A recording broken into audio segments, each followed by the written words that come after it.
वो कहते हैं ना, इतनी शिद्दत से तुम्हें पाने की कोशिश की है कि हर ज़र्रे ने मुझे तुमसे मिलाने की साजिश की है।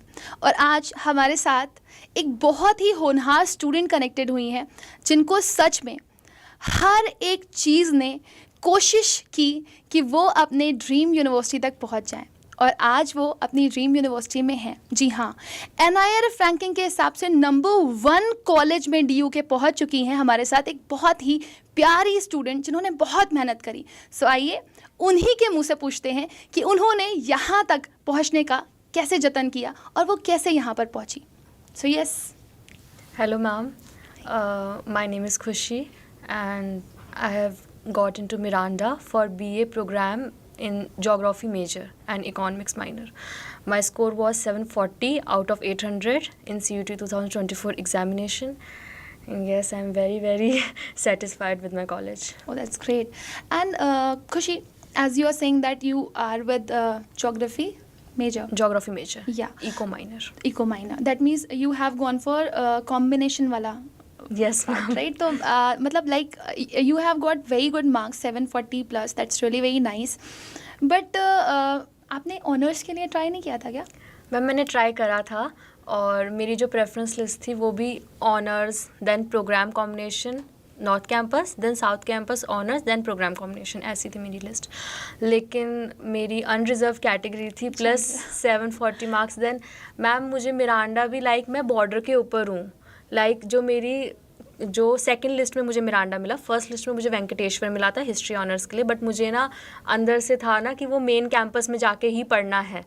तो जब मैंने अपग्रेड करा था तो सेकंड लिस्ट में मतलब लक ही था, फर्स्ट लिस्ट में ज्योग्राफी प्लस इको की कट ऑफ गई थी 746, और कोई सोच नहीं सकता कि वो 6 नंबर रिड्यूस हो जाएंगे 740। और जो मेरे क्लास में जो मेरा रोल नंबर है वो भी सबसे लास्ट में है। मेरी रैंक थी 190 सेकंड लिस्ट में, जो मेरा स्कोर की रैंक थी, कट ऑफ की रैंक थी 190। तो बस मैं बॉर्डर के बच गई। और हाँ देन यू गॉट मिरांडा। लेकिन फिर भी मतलब इट्स लाइक जनरल एक दर्द है बहुत सारे उन स्टूडेंट्स का जिनको ऑनर्स का कोर्स नहीं मिलता। बट हाँ, ये बहुत बड़ी बात है कि आपको आपकी ड्रीम यूनिवर्सिटी का ड्रीम कॉलेज मिल जाए। तो I think Miranda is one of the college of DU जो लिटरली बच्चों का ड्रीम रहता है। तो खुशी, आप बताओ ना कैसा एक्सपीरियंस है आपका? मैम बहुत अच्छा एक्सपीरियंस है। मैं तो एक वो इंसिडेंट भी शेयर करना चाहती हूँ। मेरा फर्स्ट डे कॉलेज था। एक्चुअली मैं स्टूडेंट इंडक्शन प्रोग्राम था ना, जो आई गेस 28 को था, मैं उस टाइम नहीं जा पाई थी because of some PG issues. तो मैं 2-3 डेज़ लेट गई थी मिरांडा में। तब तक क्लासेस वगैरह स्टार्ट हो गई थी, सब कुछ। तो मुझे कुछ समझ नहीं आता कहाँ जाऊँ, इतना बड़ा कैंपस है, साइड से दीवारें सेम ही लगती हैं। तो और मैं इतनी एक्साइटमेंट में थी कि मैंने अपना शूज़ का टैग भी नहीं उतारा था। वो इतना बड़ा टैग मेरे शूज़ के पीछे लगा।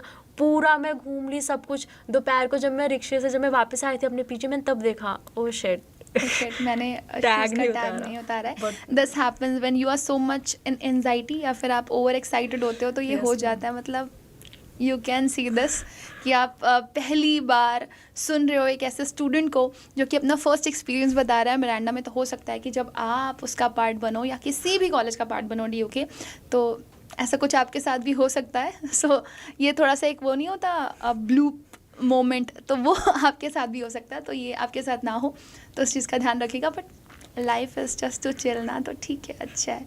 और कैसा लग रहा है मतलब मिरांडा में, लाइक सोशली आपको कैसा फील हो रहा है? और कैंपस तो ऑब्वियसली अच्छा है ही है, बट लोग कैसे हैं वहाँ के, टीचर्स कैसे हैं वहाँ के, मैम बहुत अच्छे हैं, बहुत ज़्यादा अच्छे हैं। मेरे पास एक और इंसिडेंट है, हालांकि मैं बस 3-4 दिन ही गई हूँ कॉलेज में, बट बहुत सारी चीज़ें हो गई। मेरा हेडफोन मैं छोड़ के आ गई थी एक्चुअली। सुवक्ता क्लब का प्रोग्राम चल रहा था। MUN क्लब है मिरांडा का, उसका प्रोग्राम चल रहा था, और मैं वहाँ पे रख के आ गई, और मैं अपने हेडफोन्स भूल गई। जब मैं PG में आई मुझे पता चला यार हेडफोन्स तो है ही नहीं। फिर उसके बाद मैंने जो भी मेरे पास ग्रुप्स थे फ्रेशर्स के, उसमें मैंने डाल दिया, बट सबने रिप्लाई किया कि नहीं नहीं नहीं। और मेरे PG में 2-3 सीनियर्स हैं जो मिरांडा के ही हैं, 2nd-3rd ईयर के। दे सेड कि भाई तुझे तो नहीं मिलने वाला, क्योंकि फ़ोन होता है तो दूसरा वाला बंदा डर जाता है कि यार मैं इसे दे देता हूँ, ट्रैक कर लेगी। हेडफोन कौन ट्रैक कर सकता है? फिर मैं नेक्स्ट डे गई सुबह फटाफट कि भाई मेरा हेडफोन एडमिन ऑफिस में गई, और मैं इतनी जल्दी में थी ना, क्योंकि वो हेडफोन गुम हो गया। अब घर वालों से क्या कहें कि 1000 रुपये का हेडफोन गुम करके आ गए। मैंने देखा भी नहीं कि एडमिन ऑफिस क्लोज था, मैं ऐसे ही घुस गई अंदर। और फिर लेकिन लकीली मिल गया मैम, वहाँ का स्टाफ बहुत अच्छा है। हाँ। और जो भी स्टूडेंट्स हैं, जो हमारे सीनियर्स हैं, वो तो मतलब बहुत ही ज़्यादा अच्छे हैं। अगर आपको कोई रूम नहीं मिल रहा, डिपार्टमेंट नहीं मिल रहा, वो आपको हाथ पकड़ के साथ में लेके चले जाएंगे कि ये रहा। This is not only about Miranda, मतलब like I think I was taking one session of counselling Adda के ही पेड पे, तो मुझे एक स्टूडेंट ने बताया था, मैंने बोला ना, it's not only about like one college, it's about every college. वेनकी में भी बच्चा गया था तो ही वॉज वेरी वेरी हैप्पी कि वहाँ के भैया दीदी उसको डीन के ऑफिस तक छोड़ करके आते, तो इट्स अमेजिंग।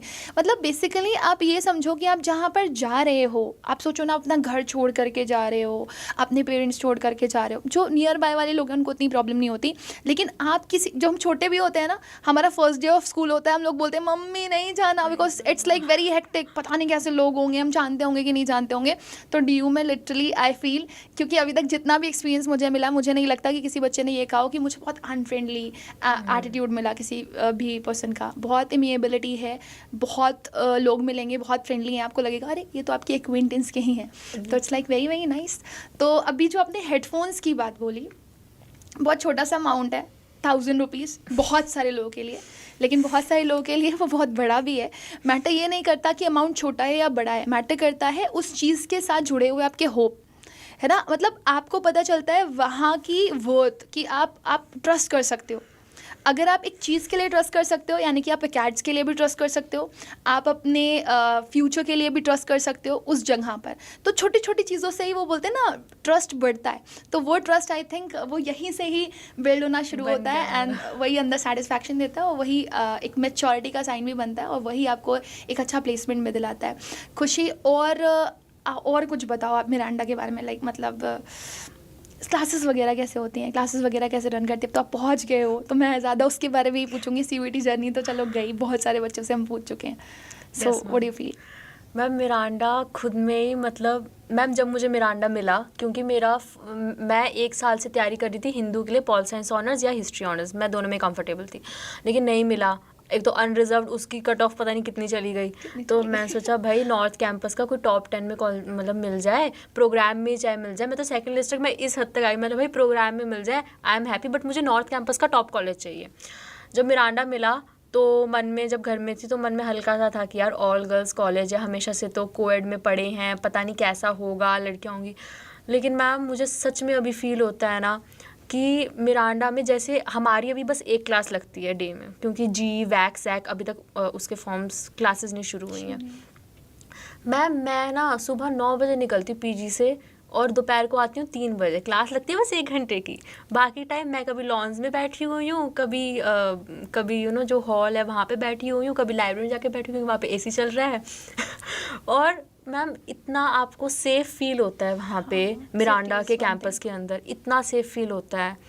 और मैम बहुत अच्छा है, मतलब मैं कहती हूँ ऑल गर्ल्स कॉलेज अगर मिरांडा या लेडी श्री राम मिल रहा है, दोनों बेस्ट हैं। फिर तो सोचो ही मत कि यार कोएड नहीं मिला, इतना अच्छा एनवायरनमेंट है। I think this is the message for all parents. मुझे अभी भी याद है, it was in 2023, I got one call at 12 AM रात में, एक पेरेंट का, उस बच्ची के मार्क्स आए थे 796 एंड शी गॉट SRCC।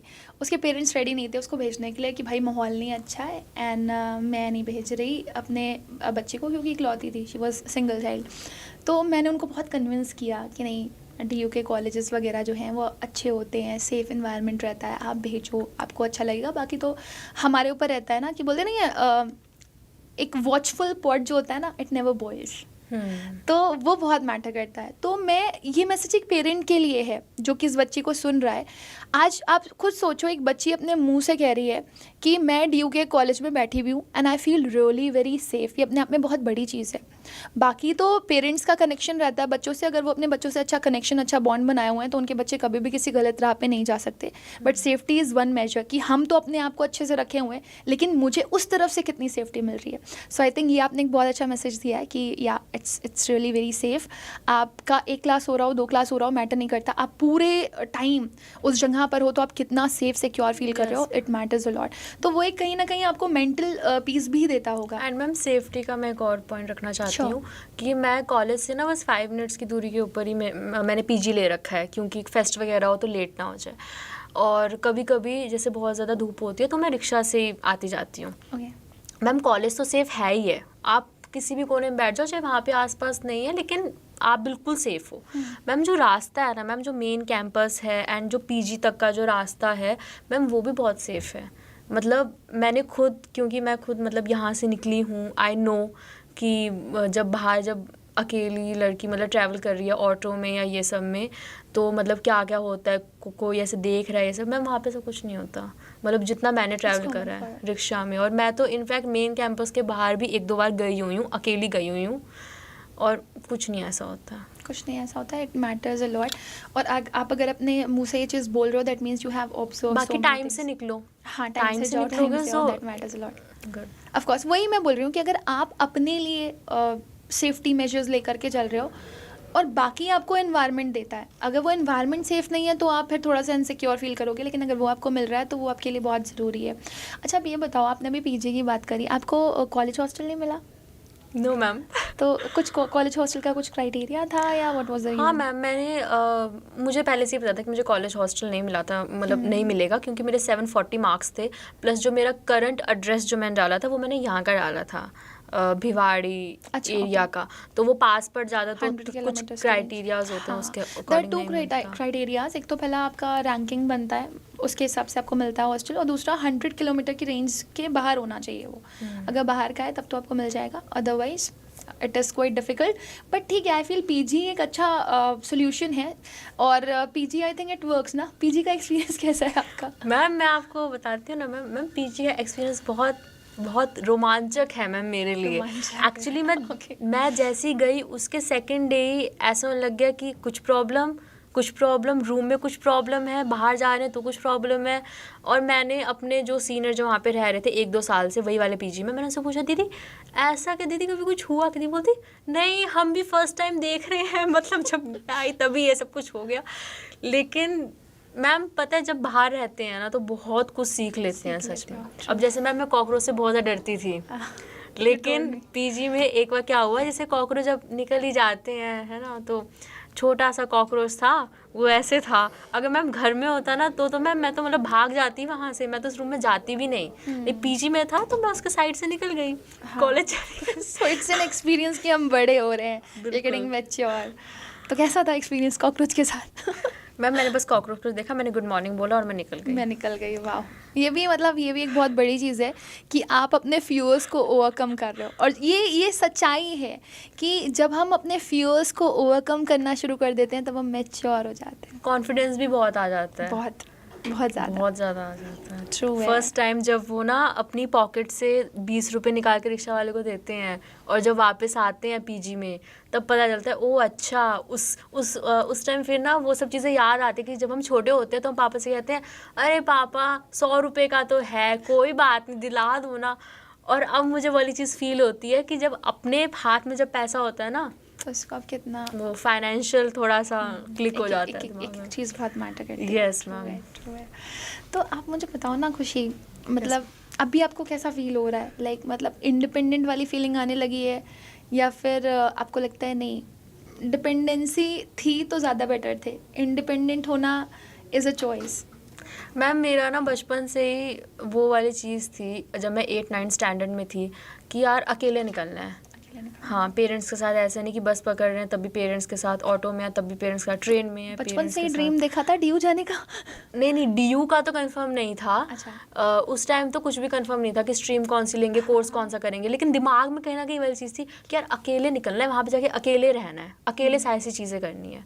और जब वो वाली चीज़ें धीरे धीरे जैसे मैं मेट्रो से अकेले आई एक दिन, जब मैं अभी घर आई थी, 1 घंटे का पूरा रास्ता मेट्रो में अकेली थी। वैसे मेट्रो बहुत सेफ है, लेकिन एक बंदा जो कोई बाहर निकला ही नहीं, कभी भी मार्केट तक नहीं गया, सो मेनी क्वेश्चंस जो दिमाग में तो और ऐसे कि टिकट कहाँ से लेनी है, अच्छा अभी वो जो बैरियर्स होते हैं, अच्छा उसमें 1 सेकंड में भागना है ऐसे, तो वो वाली चीज़। लेकिन खुद के बहुत प्राउड फीलिंग आती है कि यार चलो इंडिपेंडेंट हो रहे हैं। ट्रू है, होता है, इट हैपन्स। और ये सबके लिए पहला एक्सपीरियंस कभी ना कभी रहा होगा कि जब आप बाहर निकलते हो और आप जब अपने इंडिपेंडेंट होकर के निकल रहे होते हो तो एक फील अलग होता है। बट जैसे जैसे आप इंडिपेंडेंस की तरफ बढ़ रहे होते हो ना कहीं आपको वो जो डिपेंडेंस वाला माहौल था ना, मम्मी की हर चीज़ में ना वो एक लव, एफेक्शन, वो पापा की केयर, वो सब बहुत मिस करते हो आप। एंड अभी तो नहीं, शायद अब सेकेंड ईयर थर्ड ईयर तक पहुँचोगे तो आपको मैं अभी मिस करती हूँ। जैसे मैं कॉलेज में होती हूँ ना, इसलिए मैं कॉलेज में 9 से 3 रुक जाती हूँ कि यार मतलब कुछ भी नहीं हो रहा कॉलेज में, तब भी मैं वहाँ पे बैठी हुई हूँ। क्योंकि जब मैं कॉलेज में होती हूँ ना मैम, मुझे ना मम्मा पापा की याद नहीं आती। मुझे ऐसा लगता है कि यार इसी चीज़ के लिए तो मेहनत करी थी 1 साल के लिए, इतना रगड़ा था, 12-14 घंटे पढ़ाई करी थी। हालांकि इस साल बहुत सारी चीज़ें हो गई। और मैम एक और मैं चीज़ बोलना चाहूँ कि मैं आपके सब्जेक्ट के साथ भी जस्टिस नहीं कर पाई। आपने इतनी मेहनत से, मतलब आपकी क्लास बस 1.5 आवर की होती थी, लेकिन आप चाहते तो 1 आवर में भी निपटा के जा सकते। ठीक है, तुम ऑनलाइन ही तो है हम लोग, लेकिन आप बिठा के रखते थे और हम भी वहाँ बैठे रहते थे। मैम प्लीज़ पानी पीना है आप। अच्छा, इट वाज यू। मैम पानी पीना है, नाउ आई गॉट। मैं ऐसे उठाई, लेकिन मैम जब मैं पीजी में जाती हूँ ना, फिर घर की बहुत याद आती है।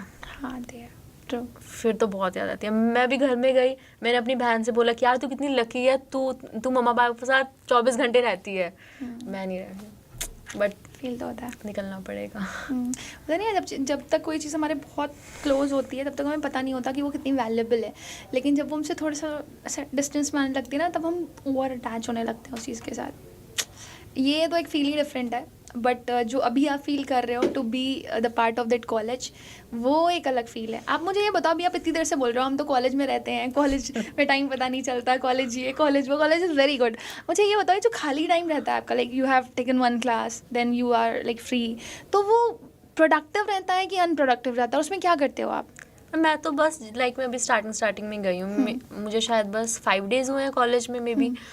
तो मैं तो बस हर एक चीज़ को ना ऐसे देखती हूँ। मैं सोचती हूँ कि अच्छा यहाँ से रास्ता है, अच्छा यहाँ से एडमिन ऑफिस है, मतलब मैं फ़ोन में ही लगी रहती। और जैसे कि हमारी काफ़ी सोसाइटीज़ के प्रोग्राम्स अभी स्टार्ट हो गए, रजिस्ट्रेशंस खुल गई हैं, तो मैं सीनियर से पूछती रहती हूँ कि अच्छा ये वाली सोसाइटी में क्या काम करना होता है, आगे इसका क्या बेनिफिट है। फिर वो शॉर्टलिस्ट करती रहती हूँ, लाइब्रेरी में चली जाती हूँ, तो मज़ा आता है। इट्स लाइक ठीक है, अगर आप स्टार्टिंग के डेज़ में जा भी रहे हो and if you are free, तो आपका वो टाइम आपके ऊपर डिपेंड करता है कि आप उसे प्रोडक्टिव बना रहे हो कि अनप्रोडक्टिव बना रहे हो। As she said, it's true, society एक बहुत इंपॉर्टेंट पार्ट है। देखो आप जब कॉलेज में जाते हैं ना, college life it's like college life like casual life, तो वो वाला फील आता है। बट अगर उस कॉलेज लाइफ को आप अपने हिसाब से अलाइन नहीं करोगे ना बेटा, तो ये जो टाइम है ना, इट जस्ट फ्लाइज। तो उड़ता हुआ दिखाई देता है, अभी पता भी नहीं चला होगा आपको कैसे 1 हफ्ता बीत गया। तो आपको अपना टाइम बहुत बहुत अच्छे से यूटिलाइज़ करना है। सोसाइटीज़ बहुत इंपॉर्टेंट पार्ट होती हैं, वो आपको एक्सपोजर देती हैं। अपार्ट फ्रॉम लाइक सब कोई एजुकेशन से ही बड़ा नहीं बन सकता, पढ़ करके ही कुछ चीज़ें होती हैं जिसमें आपको सोशली इन्वॉल्व होना पड़ता है। ठीक है, आपके अंदर जो भी क्वालिटीज़ हैं, जो भी हैबिट्स हैं, आप उनको डेवलप करो, और वो शायद सोसाइटीज़ आपको काफ़ी हेल्प करती है। तो अभी कौन कौन से सोसाइटीज़ के रजिस्ट्रेशन स्टार्ट हो चुके हैं आपके? NSS मिरांडा और सुवक्ता एम्यून क्लब। मैम वो बेसिकली सोसाइटी बन रही है, फाइट हो रही है बहुत ज़्यादा कॉलेज से। हाँ, सुवक्ता एम्यून क्लब। टेडेक्स का भी प्रोग्राम आई गेस कल है कॉलेज में, रजिस्ट्रेशन फिर उसकी स्टार्ट हो जाएगी। देन इनएक्टस इंडिया, इनएक्टस भी मिरांडा में है। और मैम ये 4 सोसाइटीज़ तो नेशनल लेवल के ऊपर काम करती हैं, तो इसमें तो जाना ही जाना है। बाकी एक हैप्पीनेस क्लब है हमारे मिरांडा का। तो सोच रही हूँ उसमें चली जाओ। बिल्कुल आई थिंक। और अब वो हैप्पीनेस मतलब you will get people, you will get their experiences, ठीक है ना। ऑब्वियसली स्ट्रेसफुल लाइफ होती है, क्योंकि जैसे जैसे आप थर्ड ईयर में पहुँच, आप ये स्टार्टिंग के ईयर्स बहुत एंजॉय करोगे, लेकिन थर्ड ईयर में जाओगे ना तो फिर इधर पेरेंट्स का प्रेशर आ रहा होता है, उधर पीर प्रेशर भी होता है। अच्छा वो वहाँ पे पहुँच गया, वो अभी ये पढ़ाई करना शुरू कर चुका है। कई सारी चीज़ें ना बहुत हिडन वे में चल रही होती हैं, हमको पता भी नहीं चलता अच्छा ये सारी चीज़ें हो रही हैं। और जब कोई बंदा निकल जाता है ना आपसे ऊपर, तो आपको लगता है अच्छा मैं तो ये मिस कर गया। तो वो बहुत इंपॉर्टेंट चीज़ होती है, वो आपको अपने अंदर खुद बिल्ड करना पड़ेगा, आपको अपना डेली स्केड्यूल बनाना पड़ेगा। और मैं एक क्वेश्चन पूछना चाह रही थी खुशी से, जो हर एक बच्चे का सवाल है, आवाम जानना चाहती है। तो आवाम ये जानना चाहती है कि ये क्या रियलिटी है कि आपको 70% अटेंडेंस देनी है कॉलेजेस में या नहीं? मैम इसका जितना मैं अभी समझ पा रही हूँ वो ये है, जब मैंने MUN का जब मैं अटेंड करने के लिए गई थी ना प्रोग्राम, तो उसमें बीच बीच में ना बच्चे क्लासेस भी स्टार्ट हो रही थी। तो जैसे कुछ कुछ बच्चे से उठ के जा रहे थे, तो वो MUN के जो जनरल्स थे, सेक्रेटरी जनरल, डेप्यूटी जनरल, उन्होंने बोला कि आप रुक जाओ, हम आपको एक सर्टिफिकेट देंगे, ECS आई गेस ECSC था वो सर्टिफिकेट, जिससे क्या होता है कि अगर मान लो आपकी, जैसे मैं प्रोग्राम में हूँ, मेरी अटेंडेंस तो नहीं लगी वहाँ पे, तो वो आप अपना सर्टिफिकेट दो अपने प्रोफेसर को एंड आपकी प्रेजेंट लग जाएगी वहाँ पे कि आप क्लास में नहीं थे लेकिन आप एक सही जगह के ऊपर थे। हाँ। तो जब आप सोसाइटीज़ में होते हो, कोई कंपटीशन है या कुछ ऐसे है, तो वो आपको सर्टिफिकेट्स प्रोवाइड कर देते हैं। लेकिन अगर आप क्लासेस को बंक करके शॉपिंग के लिए जा रहे हो या बाहर जा रहे हो, फिर तो कुछ नहीं हो सकता। इस सोसाइटीज़ में अगर सही काम कर रहे, जैसे मैम नेशनल लेवल की सोसाइटीज़ होती है, तो प्रोफेसर भी थोड़ा सा हो जाते हैं कि चलो ठीक है, हाँ, he's हमारे involved कॉलेज some- का ही नाम आगे जा रहा है। Of course is involve somewhere productive. तो ये बहुत इंपॉर्टेंट चीज़ है, आप लोग को समझना है कि अगर आप लोग जा रहे हो कॉलेज, तो कॉलेज में बंक नहीं मारना है, ठीक है ना। आपको अपने टाइम को यूटिलाइज करना है, और अगर आप टाइम को यूटिलाइज कर रहे हो तो कॉलेज उस चीज़ को अंडरस्टैंड करेगा, और आपको आपकी वो ब्लैंक नहीं जाएगी, वो आपका एब्सेंट नहीं लिखेगा, यू विल बी प्रेजेंट। वो बोलते नहीं है नॉलेज कहीं से भी मिल रही हो ले लेनी चाहिए, तो वो नॉलेज आपको किसी भी तरह की मिल रही हो, ये आप कॉलेज में जा करके ही सीखते हो। और वो नॉलेज आई थिंक आपको चाहे सोसाइटी से मिल रही हो या फिर क्लास के अंदर मिल रही हो, आप वो लो। और वो बहुत ज़रूरी भी है, क्योंकि आप हेयर एंड देयर कहीं से भी कुछ भी लेकर के आप इम्प्रूव ही कर रहे हो, आगे ही बढ़ रहे हो। तो ये बहुत एक अच्छा पॉइंटर था, और काफ़ी सारे बच्चे जानना भी चाहते थे इस चीज़ को। खुशी, ये तो बहुत सारी बातें कर ली हम लोगों ने कॉलेज की। अभी ये बताओ, बहुत सारे बच्चे हैं जो 2025 की प्रिपरेशन कर रहे होंगे, आप मिरांडा में बैठे हो, आप वो पूरा दौर झेल करके आए हो, अच्छा भी था बुरा भी था, मिक्स फीलिंग थी, ठीक है ना। तो आपने कैसे, मतलब पहले तो आपको CUET के बारे में पता कहाँ से चला, आप ये बताना। दूसरा आप ये बताना कि आपकी थ्रू आउट जर्नी क्या थी, मतलब लाइक इट वाज डिप्रेसिंग या इट वाज मोटिवेटिंग, और फिर जब आपका एग्ज़ाम वाला टाइम आया तो पैनिक थे या फिर ओके चिल थे कि कर लूँगी, और फिर उसके बाद आपको मिल गया कॉलेज। तो वो वाला जर्नी आपको शेयर करना है, क्योंकि थोड़ा सा everybody लंबा wants to know. होगा। हाँ, कोई बात नहीं, you can take 2 to 3 minutes to define. Ma'am मुझे CUET के बारे में मैं काफ़ी ना एक्टिव रहती थी। ये जो NEP की जो पॉलिसी निकली थी ना, तो हमारे 10th जब हम 11th में आ गए थे स्टार्टिंग में, तब वो उसके ऊपर हो रही थी काफ़ी डिस्कशन, तो मैं उसमें काफ़ी एक्टिव रहती थी। तो 11th के आगे जब मैं मिड में थी तभी आ गया था कि आपका CUET का पेपर होगा, अब से 12th के नंबर नहीं काउंट होंगे। तो तब से मुझे पता था। फिर मैंने 11th क्लास से मैंने थोड़ा सा मैंने लैंग्वेज और GT, क्योंकि उस टाइम मुझे ये नहीं पता था कि अच्छा DU में जाने के लिए कुछ कोर्सेज में GT वो लोग नहीं मांगते, बट मैं GT और लैंग्वेज का कुछ तरीके से मैं तैयारी करना शुरू कर दिया था यूट्यूब से और अपनी जो नॉर्मल बुक्स थी। जब मैं 12th में आई तो एक्चुअली क्या हुआ कि मेरे कुछ मेडिकल इश्यूज़ 10th क्लास से ही चल रहे थे। 11th तो मैंने पूरे अपने कर ली रेगुलर, लेकिन 12th में क्या हुआ कि वो इश्यूज़ थोड़े से बढ़ गए। उसके चक्कर में मैं स्कूल जा ही नहीं पाई पूरे अपने साल में। फिर मैंने देखा कि यार कहीं से कोचिंग मिल जाए, ऑनलाइन मिल जाए, क्योंकि ऑफलाइन कैसे जाऊंगी, स्कूल नहीं जा पा रही, तो ऑनलाइन देखा। और उस टाइम मैम आप ना 16 अगस्त को श्रेष्ठ बैच, जो अपना पुराना वाला था, 2.0 वाला नहीं, पुराना वाला, उसमें थे, और आप थे और एक आरुषि मैम थी जो शायद केमिस्ट्री पढ़ाती हैं, और आप लोग बोर्ड के ऊपर, और आपने बोला था बच्चों अभी ले लो, टाइम चला जाएगा, ले लो, आपकी इसमें बोर्ड्स और CUET दोनों की तैयारी हो जाएगी। मैं ऐसी थी, और उस टाइम तक बाकी प्लेटफॉर्म्स के ना कोर्सेज निकल नहीं रहे थे। मैंने यार लेट हो जाएगा, अड्डा है, अड्डा से ले लो। मैंने ले लिया। And this is the reality also, बच्चों को ये समझना बहुत ज़्यादा ज़रूरी है। उस टाइम मैं नाम नहीं लूँगी, लेकिन जो भी बाकी है ना जो प्लेटफॉर्म्स, उन सब का नहीं निकला था, क्योंकि मैं हर किसी को मैंने कॉल करके मैं पूछ रही थी। और इनफैक्ट आर्ट्स वालों का तो निकला ही नहीं था, साइंस वगैरह का तब भी निकला होगा, आर्ट्स वालों का नहीं निकला था। अड्डा ऐसा प्लेटफॉर्म था जिसने निकाल दिया था, वो भी सारे सब्जेक्ट्स का, वो भी सही प्राइस के ऊपर। तो मैंने फिर वो परचेज़ कर लिया। अड्डा से तैयारी कर रही थी, तबीयत भी साथ साथ ख़राब हो रही थी। और जब मुझे याद है मेरा जब बोर्ड्स था तो मेरा इको का जो पेपर था उसमें बीच में ना 10-12 दिन का गैप था। फिर मैं उसमें हॉस्पिटल में एडमिट हो गई थी, तो मैंने अपना इको का पेपर भी मैं साथ में ड्रिप लगा के गई थी, जो कैनुला होता है IV, उसे लगा के जाके मैंने बोर्ड्स का पेपर दिया था। बट लकीली मेरे साथ ना मैम लक भी बहुत ज़्यादा चलता है, मेहनत भी होती है, लक भी चलता है। लकीली मेरे बोर्ड्स में भी 96.8% आ गए, पता नहीं कैसे आ गए, लेकिन आ गए।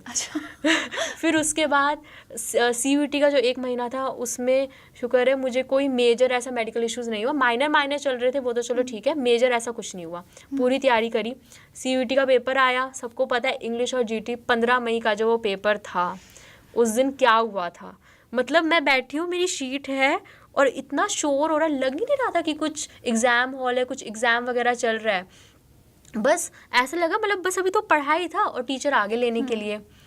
फिर उसके बाद तो फिर मतलब बहुत रोना आया था, बहुत ज़्यादा कि क्या हो गया। और सबसे ज़्यादा मैम मुझे बुरा लग रहा था, चलो अपनी मेहनत थी, सबसे बुरा लग रहा था कि यार रुबैका मैम ने इतने अच्छे से पढ़ाया था, आपने लास्ट में जो रिवीजन क्लासेस ली थी इतना डेडिकेटेडली पढ़ाया था, मैं आपकी यूट्यूब भी देखती थी जो सुबह आती थी और पेड भी देखती थी, लेकिन फिर मतलब बुरा लगा था कि शायद 200 में से 200 आ जाते, लेकिन पेपर ख़राब करवा दिया।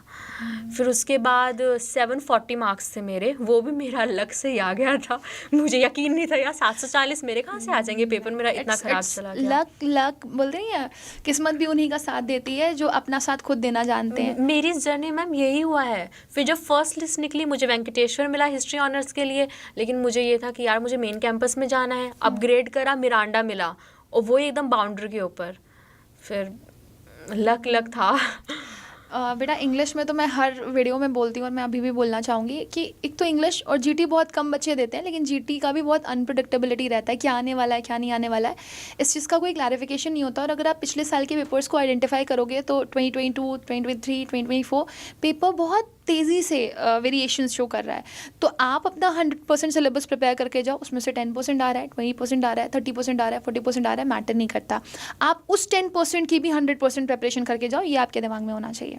और 3 टॉपिक्स तो बहुत इंपॉर्टेंट है आपके, रीडिंग कॉम्प्रिहेंशन, विकैबुलरी और रीअरेंजमेंट, ये तीनों ईयर्स में देखा गया और इसको आपको फॉलो करना बहुत ज़्यादा ज़रूरी है। Okay, finally as we are about to end, आपने बहुत कुछ शेयर किया and it is actually really very lovely. आप मुझे ये बताओ कि आप एक सजेशन जो स्टूडेंट्स को देना चाहते हो क्या दोगे? 2 सजेशंस हैं। हाँ बिल्कुल, क्योंकि जो चीज़ मैंने कॉलेज में भी एक्सपीरियंस करी है, जो क्योंकि कॉलेज में हर एक तरीके का बच्चा आ रहा है, हर एक रीजन से बच्चा आ रहा है, तो एक चीज़ तो ये है कि जो बच्चे CUET के स्कोर से आ रहे हैं तो वो तो जैसे अगर मेरे जैसा कोई अनरिजर्व्ड का है तो उसे कॉम्बिनेशन मिल गया बट उसका स्कोर अच्छा था, कोई और कैटेगरी से है तो वो तो आप पढ़ाई में जो आपके टीचर्स बोल रहे हैं आप मेहनत करो। और एक चीज़ मैं कहूँगी, जैसे मुझे कॉम्बिनेशन मिला है अभी और मेरे बाकी फ्रेंड्स को ऑनर्स मिला है मेरी पूरी क्लास में, तो एक वो हल्का सा रह जाता है स्टार्टिंग में कि यार अपने को कॉम्बिनेशन मिल गया, दूसरे को ऑनर्स मिल गया। लेकिन मुझे अभी भी मुझे वो वाली चीज़ रिग्रेट नहीं होती कि इसमें वो होता है ना कि जब आप कॉलेज में पहुंच जाते हो तो आपको एक रिग्रेट सा नहीं फील हो कि यार शायद इसमें मेरी गलती थी, मुझे वो वाली चीज़ अभी तक फील नहीं होती, क्योंकि मुझे पता है कि मैंने अपनी 12th क्लास में हर दिन इतनी मेहनत करी थी कि शायद वो मेरे फिज़िकल हेल्थ मतलब वो मैंने अपनी हेल्थ को भी नहीं देखा था। मेरे टीचर्स मेरे पेरेंट्स बोलते थे कि यार तू अपनी हेल्थ को देख ले, मैं हेल्थ जाए भाड़ में, मेरा यहाँ पेपर है। मैंने दिन के 12, 14, 16 घंटे तक मैंने पढ़ाई किया लास्ट में जाके। तो मैं यही बोलूँगी जो लोग अभी देंगे, जो मेरे जूनियर्स हैं, आप अभी इतनी मेहनत कर लो, आगे चाहे मिसमैनेजमेंट हो जाए, आगे चाहे कट ऑफ बहुत ज़्यादा चले जाए, अगर आपको मान लो अगर आपको कोई नीचे कॉलेज में मिल रहा है ना, आपको फिर बुरा नहीं फील होगा, आपको फिर लगेगा कि यार मेरे अंदर है दम, मैं तो इसमें भी निकाल लूँगी। दूसरी, ये तो पढ़ाई वालों के लिए हो गया। दूसरी चीज़ ये है कि जो स्पोर्ट्स में एक्टिव हैं और जिनके पास सर्टिफिकेट्स रखे हुए हैं और जिनके पास ECA के सर्टिफिकेट्स हैं, डिबेट्स के, क्विज़ के और पेंटिंग्स के, जो ECA में जो आते हैं कैटेगरीज, उनको प्लीज़ संभाल के रखना, चाहे वो जोनल हो, डिस्ट्रिक्ट हो, इंटर स्कूल हो, हाँ नेशनल्स तो मैम बहुत अच्छे से लग जाते हैं। मेरे पास भी सर्टिफिकेट था, मेरा गुम हो गया था, तो उस सबको संभाल कर रखना। क्योंकि मेरे कॉलेज में मेरे कल एक लड़की मिली थी, उसके मैम स्कोर था 609 और उसे मिला पॉल साइंस हॉनर्स इन मिरांडा, और वो नेशनल लेवल की बास्केटबॉल प्लेयर है, उसका बस ये वाला सर्टिफिकेट लगा और उसे मिरांडा मिल गया। तो जो भी है अपने संभाल के रखो। DU स्पोर्ट्स वाले और ECA वालों को तो बहुत अच्छे से वेलकम करता है। ऑब्वियसली वो चाहते हैं ना कि उनका कॉलेज का नाम रोशन हो। तो आप ऑब्वियसली अगर आप कुछ किसी एक्स्ट्रा को करिकुलर एक्टिविटी में हो और आप, होता है हर बच्चा पढ़ने में अच्छा नहीं होता, तो आपका CUET का कंप्लीट स्कोर लिया भी नहीं जाता, उसमें आपके 50% का रेशियो रहता है, तो 50% मार्क्स आपको आपके सर्टिफिकेट्स के बेसिस पे मिल जाते हैं। Yes, ma'am. तो ये बहुत अच्छा सजेशन दिया है, मतलब ये बहुत वैल्यूएबल है, आप तो नोट करके रखो। आप सुन पा रहे हो, आई थिंक मैंने अभी तक जितने भी पॉडकास्ट लिए हैं उसमें से आई फील कि सबसे ज़्यादा अगर एक होता नहीं है एक एक चीज़ को क्लियर बताने के लिए, I think she is here. और एक एक पॉइंटर को प्लीज़ आप नोट करो, because she is observing each and everything and she is telling you each and everything, जो बहुत इंपॉर्टेंट है। Khushi, thank you so much that you are the part of this podcast and I just love it. मुझे बहुत अच्छा लगा आपका podcast ले करके और आपको सुन करके, आपकी खुशी मुझे बहुत अच्छी लग रही है। ये वाला जो इसने पहला सजेशन दिया था वो बहुत ही प्यारा है। अगर आप अपना 100% करते हो ना कभी भी किसी भी चीज़ में, तो आपको रिग्रेट नहीं होता कि मैंने नहीं किया था। कुछ भी हो, देखो लाइफ इज़ वेरी अनप्रिडिक्टेबल, कुछ भी हो सकता है आपकी लाइफ में, अच्छा बुरा, राइट। और जो भी आपको मिला है, because people will be there, peer will be there, pressure आपके पास आएगा, लोग आपको बोलेंगे ये सही नहीं है, वो सही नहीं है, ये अच्छा नहीं है, वो अच्छा नहीं है, but you know what is right for you, you know what is good for you. और अगर नहीं भी अच्छा है तो क्या, बना लेंगे ना यार, विल मेक इट। वो एक फायर आ जाती है अंदर से, आपके अंदर वो एबिलिटी होनी चाहिए। मैंने देखा है बच्चे हो सकता है बहुत ऐसा एमी कोर्स मिल गया हो जो बिल्कुल अनएक्सपेक्टेड था उनके लिए, लेकिन उन्होंने उसमें मेहनत करी और वो उसमें अच्छा कर रहे हैं and they have a very good future in that. तो आप भी वो कर सकते हो if you have that power. I think खुशी हैज़ दैट ब्लेज। ठीक है, खुशी का नाम बहुत चुन करके रखा गया है। खुशी इज़ लाइक वेरी चीयरफुल, है ना, जॉली काइंड वो ऑफ। अभी हो गए। अच्छा, अभी मिरांडा मिल गया, अभी खुश है, पहले ओके, वरना नेम चेंज करना पड़ जाएगा। बोलते थे लोग प्रेपरेशन टाइम में, क्या तुम्हारा नाम यार खुशी है, डिप्रेस रहते हो, बहुत शक्ल ऐसी उतरी होती थी। कोई बात नहीं, कोई लेकिन नहीं, अब वो सारा वर्थ इट था, उसका रिजल्ट मिल रहा है और अभी आप लोगे फ्रूट्स उसके आफ्टर योर कॉलेज लाइफ। ठीक है, अभी जल्दी से रैपिड फायर कर लेते हैं फटाफट, ठीक है। विल एंड दिस, मेरी क्लास का टाइम स्टार्ट हो चुका है ऑल्दो, बट ठीक है, I will take it 10 minute late, कोई बात नहीं, penalty, this is very important. चलो, सो अभी मुझे बताओ जल्दी से, अगर मैं आपको 2 ऑप्शन, मतलब इट विल बी क्विक, आपको एक चूज़ करना पड़ेगा and you will give 1 reason for it, right? Okay. So what do you like the most, the college life और द स्कूल लाइफ? अभी तक एक्सपीरियंस। अभी तक कॉलेज सब ऐसे एकदम, है ना, वो कलरी लग रहा होगा, क्योंकि मुझे बाकी चीज़ें ट्राई करनी थी, NSS, MUNs। तो स्कूल में तो पढ़ाई होती थी, कॉलेज में अब हमें सोसाइटीज़ मिल रही हैं, हम एज ए मेंबर ज्वाइन कर सकते हैं, तो ऑफ कोर्स मुझे करना था। हाँ, तो वो बंदा फील नहीं हो रहा होगा ना कि जेल में नहीं है, school is a jail, college is like हाँ ठीक है आज़ादी। इसके बीच में आज प्रोफेसर ऐसा नहीं लुक नहीं देते हैं कि अच्छा भाई वो लेट। कोई नहीं। अच्छा, सेकंड, फैमिली और फ्रेंड्स, मतलब लाइक अभी जो कॉलेज फ्रेंड्स हैं वो? फैमिली, फ्रेंड्स तो कोई बना ही नहीं। अच्छा, बन जाएंगे फिर ये like, दोनों अच्छे से बात हो रही है, लेकिन family is the top priority. Family is the of course family is the priority, क्योंकि लाइफ में कुछ साथ रहे या ना रहे, फैमिली हमेशा रहती है। अब लड़ते भी रहोगे ना तो भी आपको पता है यार अपना ही तो है, लड़ लो थोड़ा सा, ठीक है। अच्छा, अगर आपको एक मैजिक वैंड मिल जाए, है ना, and you want to wish something, क्या विश करना चाहोगे?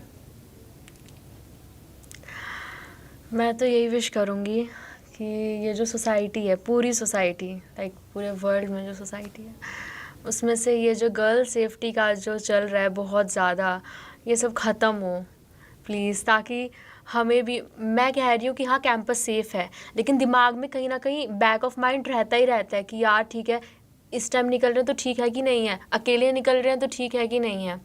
तो वो जो एक चीज़ है, तो अगर मेरे पास वो मैजिक वॉन्ड हो, पूरा मैं इमेजिनेशन ही है ये तो बोलते नहीं है चैरिटी बिगिंस फ्रॉम होम, तो कहीं ना कहीं हम लोग को खुद भी ये सीखना पड़ेगा कि जब आप खुद शुरुआत अच्छी करते हो तभी आप एक स्ट्रॉन्ग सोसाइटी बिल्डअप कर पाते हो, जो एकदम स्ट्रेस फ्री हो, जहाँ पर कोई पैनिक ना हो, कोई डर ना हो, कोई वरीज ना हो, कोई इंजरीज ना हो। और ये बहुत मुश्किल है and I think you are very into it, मतलब बहुत डीप बात आपने बोली है। आई थिंक अभी भी जैसे बहुत सारे आप ऐसे इश्यूज़ हाईलाइट होते हैं, अभी आपका ये केरला का ही एक इशू है, केरला का है, वेस्ट बंगाल वेस्ट बंगाल। आरजीकर हॉस्पिटल। हाँ, that girl's name is Moumita, right. Doctor Moumita. Moumita, yeah. तो अभी मतलब आई फील लाइक जो भी रेपिस्ट वगैरह होते हैं, I don't think so whether they are educated और not, I don't think so कि वो मेंटली ठीक होते हैं। There is a kind of psychological problem in it, जो शायद बचपन से पेरेंट्स अनहीडेड रखते हैं और शायद वो बड़े होकर के उनके अंदर ऐसे डेवलप होती है कि वो बहुत गंदा रिजल्ट देती है। Yes, तो ये भी एक मैसेज ही है उन सब लोगों के लिए, चाहे वो आपके फ्रेंड्स हों, चाहे आपके वो बच्चे हों, या फिर वो आपके भाई बहन ही क्यों ना हो, आप कनेक्ट करो। कम्युनिकेशन गैप आता है तो ऑब्वियसली साइकोलॉजिकल डिसऑर्डर्स बढ़ते हैं, कई बार इनबिल्ट होते हैं, कई बार ऐसा होता है कि कम्युनिकेशन लैक की वजह से होते हैं।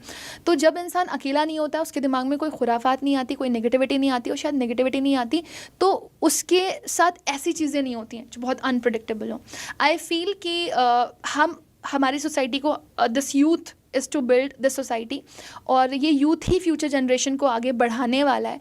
तो मैं आप सभी लोगों को यही बोलना चाहूँगी कि अपने आप को अच्छा करो, अपने आसपास के लोगों को अच्छा करो, और कोशिश करो कि अगर आप किसी सोसाइटी का पार्ट बन सकते हो जहाँ पर आप एज अ लीडर रिप्रेजेंट कर सकते हो टू दैट सोसाइटी, कि भाई देखो, I am here to tell you all कि चीज़ें बेहतर हो सकती हैं इफ़ यू वांट, है ना। बोलते नहीं कि अगर अच्छे लोगों के साथ रहोगे तो अच्छे बन जाओगे, और बुरे लोगों के साथ रहोगे तो बुरे बन जाओगे। So just cater those people, service करो उनकी कि नहीं, दे नीड यू, और आप उनको सही डायरेक्शन में ले जा सकते हो। So thank you so much, Khushi. It was a really very great experience with you, and I wish you all the best. I wish कि आपको आपका जो भी ड्रीम है apart from this college वो आपको मिले, और आप अपनी लाइफ में बहुत सक्सेस करो। Obviously आपने बहुत मेहनत करी है, बहुत स्ट्रगल किया है, कुछ डिससेटिस्फैक्शन हमेशा लाइफ में रहते हैं, बट जो भी आपको मिले वो आपके लिए सबसे बेहतर हो, और आप अपने पेरेंट्स को प्राउड करो, अपने टीचर्स को प्राउड फील करवाओ। एंड ऑब्वियसली जब पेरेंट्स और टीचर्स प्राउड होते हैं तो सर खुद ही गर्व से ऊंचा हो ही जाता है। So I bless you. Thank you.